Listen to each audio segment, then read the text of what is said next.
Queens, from Nefertiti, the famous queen of ancient Egypt, to the celebrated Queen Cleopatra, to Queen Charlotte, as seen in the Netflix series Bridgerton, to the one and only Queen Bey. Queens are an iconic part of pop culture and an integral part of everyday language. They symbolize power, elegance, and individuality. Hey, Queen! Yes, Queen! Hey, Queen! God knows I want to break free. The origin of the term Yas Queen can be traced back decades to the gay scene. Queen was once a slur for gay men, but the LGBTQ scene, ballroom, and drag queens snatched it back and made it a term of empowerment. Hello, kings and queens. You don't have to be royal to carry yourself with pride and grace. The word queen has traveled through history carrying layers of meaning. Today, it's more than just a title for monarchs. It's a celebration of power, identity, and community. That's exactly what we'll be looking at. The literal, but also the symbolic meaning of every sense of the word. My name is Fatu Elika Muloshi. Welcome to the show. Coming up on the show, in Ethiopia, we meet with fearless girls gliding across Addis Ababa with grace and guts. We then kickflip to Cape Town, where drag artist and activist Belinda Kafazi fights for the rights of queer people.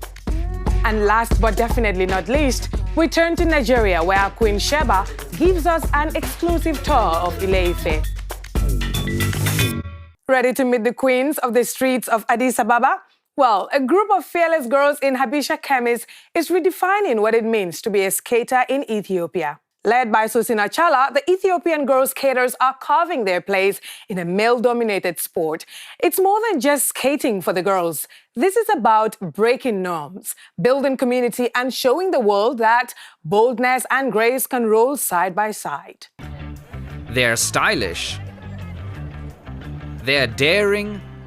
They kickflip better than you can kick a flip-flop.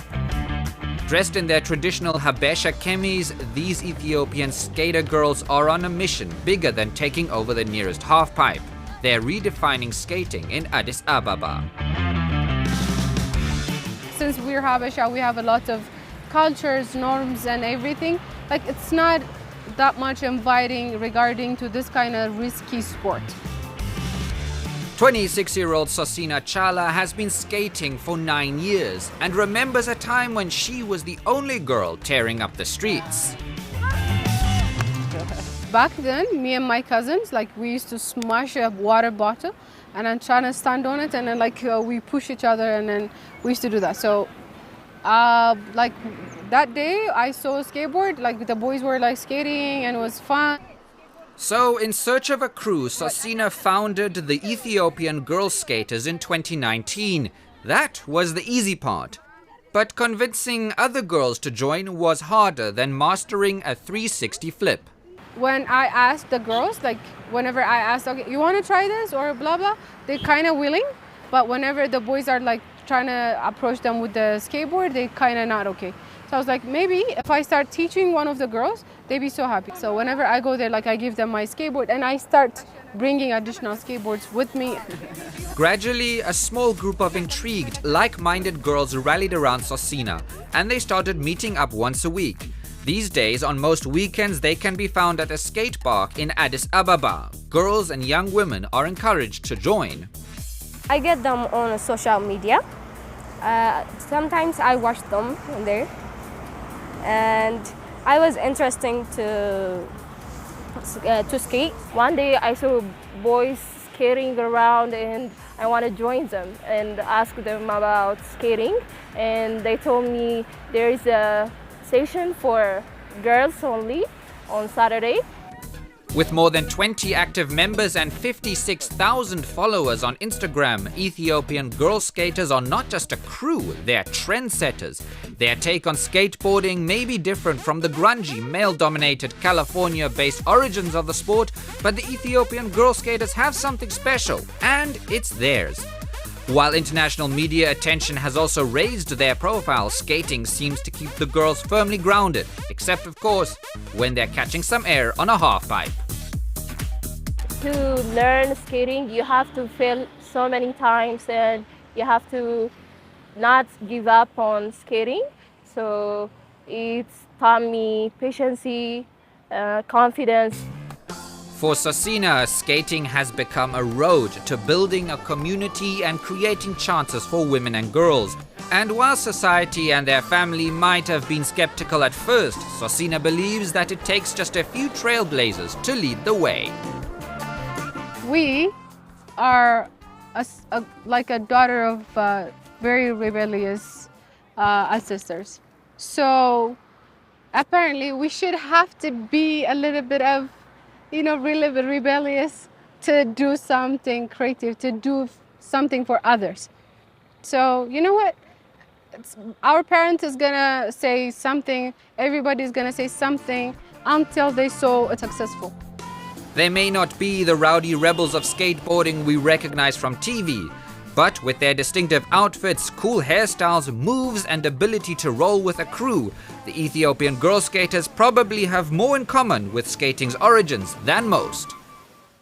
Those Ethiopian skater queens are certainly carving out their place with grace and determination. But let's glide even further into the intriguing arena of women's sport in Mozambique. Athletic queens from the African continent have always been celebrated for their excellence. But behind the cheers and podium finishes lies another story, the dark side of high-performance sports, where the pressures of success often collide with mental health challenges.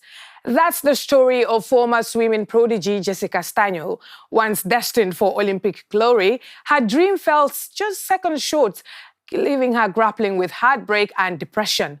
But this is not a story of defeat, it's one of rebirth. Just a warning, this story contains discussions around suicide. Almost a decade ago, Jessica Stanyo was Mozambique's great swimming prodigy and ready to take on the Olympics in Rio de Janeiro. I started swimming when I was 2 years old. And when I was 7, I started competing to represent my country. So from the age of 25, it was practically my life, the love of my life. Jessica Stanyo won several titles and set important individual records in Mozambique. She's always been a very hard-working athlete, very persistent. She gave a lot for the country, for swimming, for the sport in the country. But Jessica's Olympic dream fell agonizingly short. In qualifying, just 4 seconds separated her from lining up with swimming's biggest stars in Rio. The disappointment was crushing. Well, I had support on the one hand, but it wasn't enough. It demotivated me, and with the loss of my coach, Frederico dos Santos, I went into depression.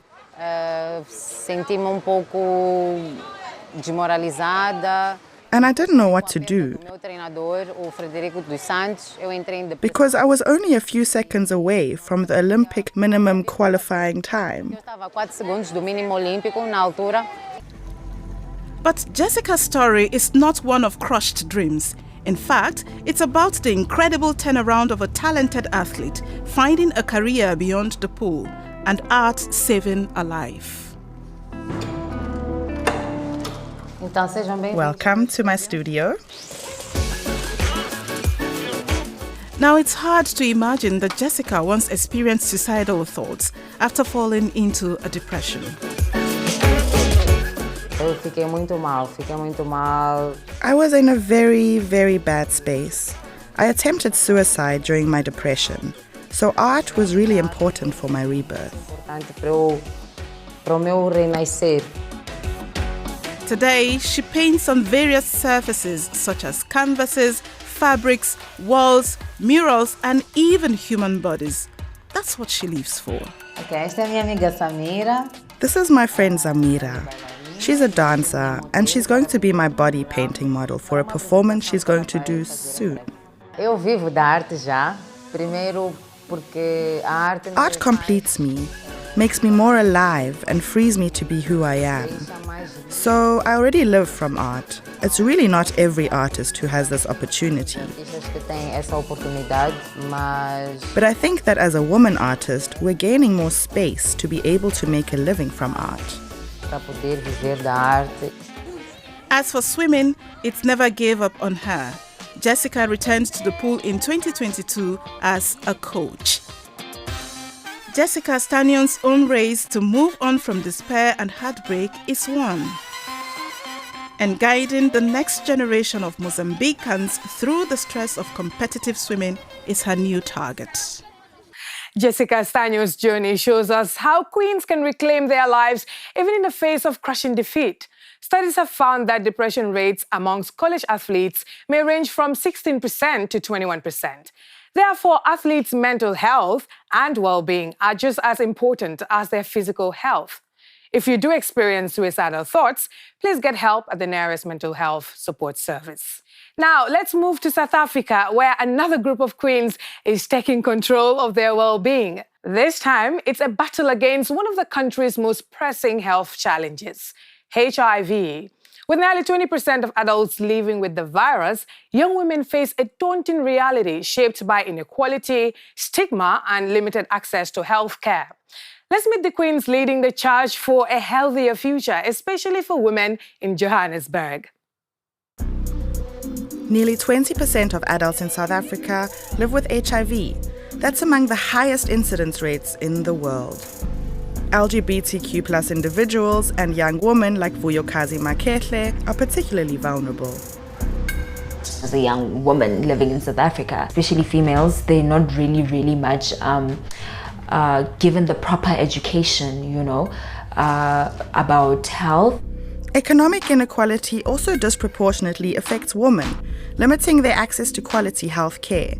Many feel pressured into relationships with older men, often without access to protection. But promising clinical trials exploring injectable HIV medication could be a game changer. Patients receive injections every 2 or 6 months as opposed to taking daily pills. I'm still young. It's only old people that will, keep the discipline of always having to remind themselves that, okay, I need to drink black pills, So yeah, I'm young. I live my free life. I will forget. Experts say injectable PrEP eliminates needing to carry or take pills publicly, reducing the stigma associated with HIV. PrEP can also be used without a partner's cooperation. This is particularly important when a woman fears violence from her partner if she asks them to use a condom.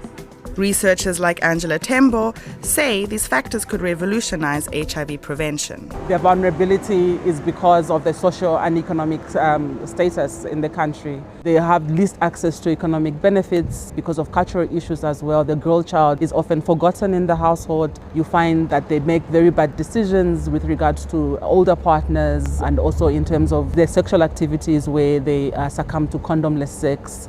And even in some cases, multiple partners as a way to make an income.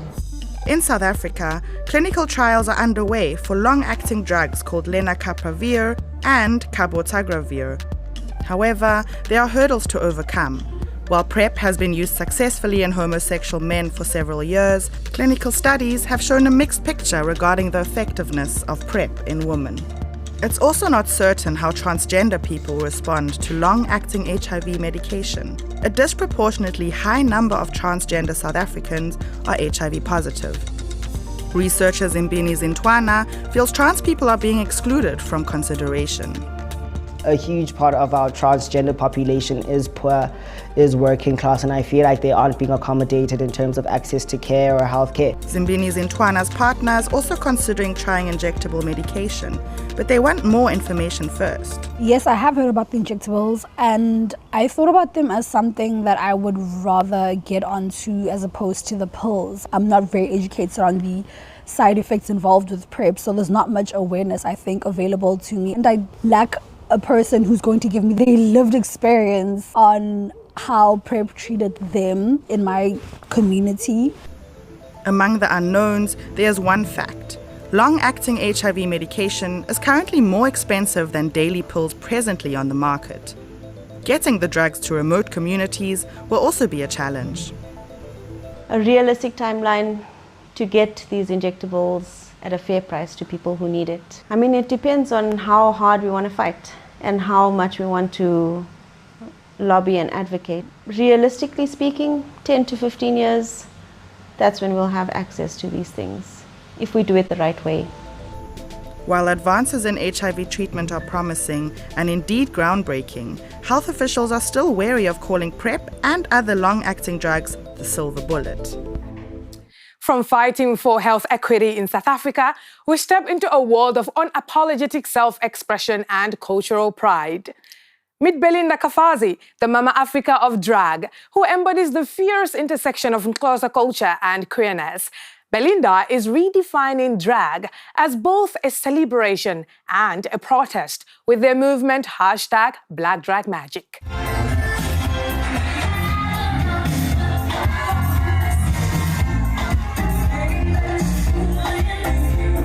How does the Mama Africa of drag celebrate queerness and Xhosa culture despite pushback? I cannot separate my Xhosaness from my queerness because they both are part of my identity. Belinda Kafazi is a drag artist and activist living in Ile-Ife, a township on the Cape Flats. Their drag persona is inspired by their Xhosa culture and prominent female South African trailblazers. When I say I'm a Xhosa queer or queer Xhosa, it's because the two for me are interlinked. Because I'm proudly Xhosa, I'm also proudly queer. But for me, it is also important because it's also work of undoing these erroneous ideas that being queer is un-African.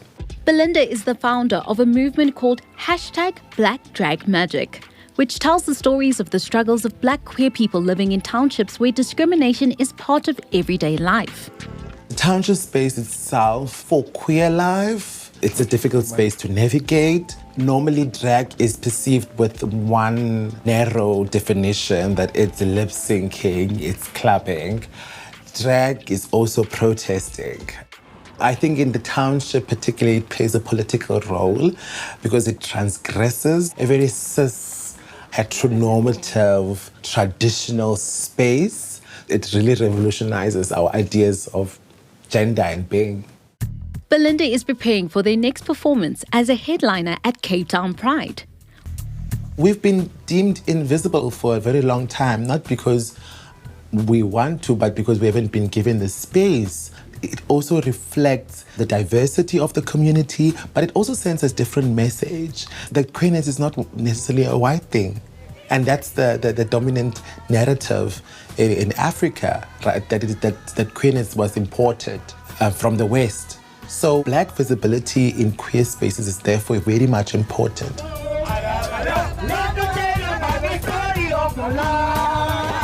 For this year's Pride, Belinda is performing songs by Brenda Fassie. The iconic Xhosa singer dubbed the Madonna of Townships by Time magazine.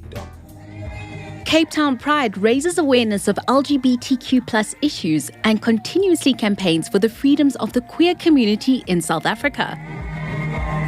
We are very lucky to be in South Africa, a country that affords us our human dignity. We really carry the struggle of our siblings that are in all parts of Africa who are really denied existence in their own homeland. Here in South Africa, we need to appreciate and protect the legislation that provides us with our freedom and liberty. For Belinda, this freedom is not just political, it is also deeply personal. It's the only time when I'm free, when I'm on stage. It's the type of freedom that I want for everyone. It's so liberating. In fact, they can kill us. We're not going anywhere. So, Amanda to the queers. The Mama Africa of drag is making a statement by challenging traditional norms, bringing awareness to the fact that culture and orientation are one when it comes to who you are.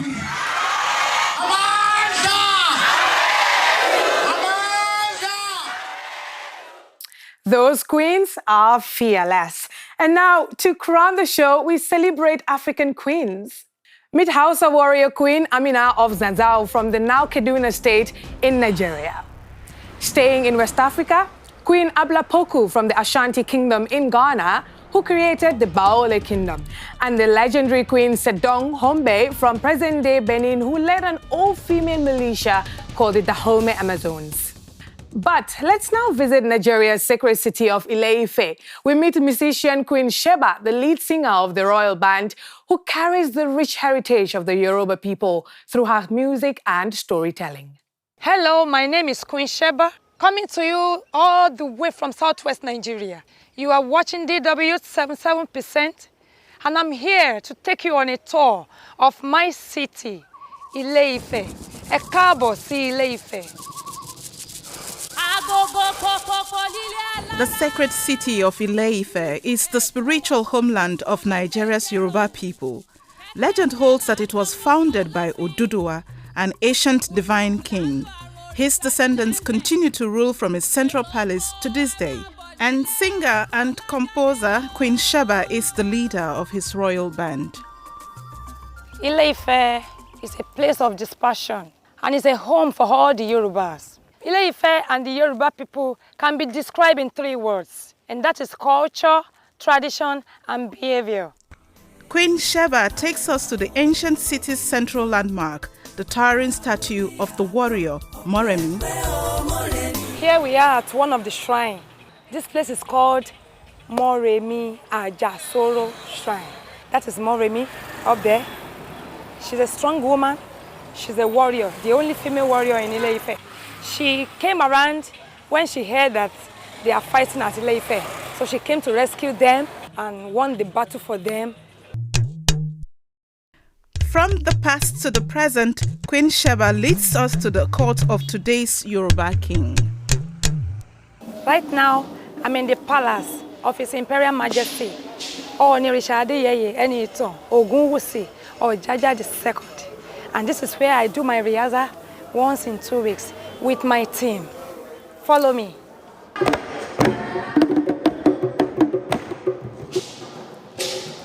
Agoya lọ́nà onílé mọ́kágò agoya o.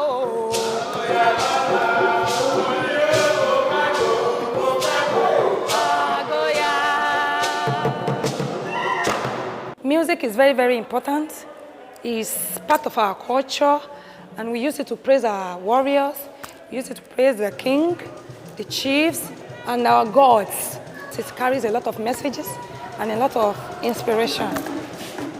And I'm so proud to be a traditional music artist because that is the only way to keep our heritage alive. Not far from the palace is the local branch of the National Museum. Here we are at the National Museum of Ile-Ife, Ile-Oòduà. In there we have so many objects done by our forefathers in the past. We have stone sculpture, we have terracotta objects, and so many things. Another type of treasure produced by Ile-Ife, delicious food and produce. The growing state capital is an agricultural hub. Ile-Ife people love farming, and we have our men working on the farmland, while our women we come to the market to sell our farm produces. In this market, we can get elubo iṣu, ọkà bàbà, àgbàdo, ẹ̀gúsí, elubo lílọ̀, ẹ̀wà, àti gàrí. As you can see, we have palm oil. This palm oil, we use it to prepare our stew. Classic Yoruba delicacies like eba and egusi are always hot and ready. But that's not the only thing that is hot and ready. To this day, local blacksmiths hammer molten metal into artworks and farming tools in open-air workshops. Aside from farming, Ile-Ife is also famous for its arts. And between 700 and 900 AD, Ile-Ife has begun to develop a major artistic center. Ile-Ife is the heartland of Nigeria's Yoruba people, an ancient city that follows its own beat. Anytime I look at Ile-Ife, I see hope, I see a bright future, and I am very proud to be a Yoruba and from Ile-Ife.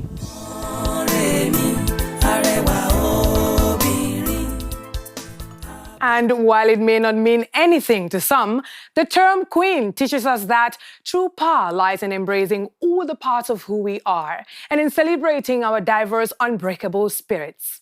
But we'd love to hear your thoughts on this, so follow us on our socials and be a part of the conversation.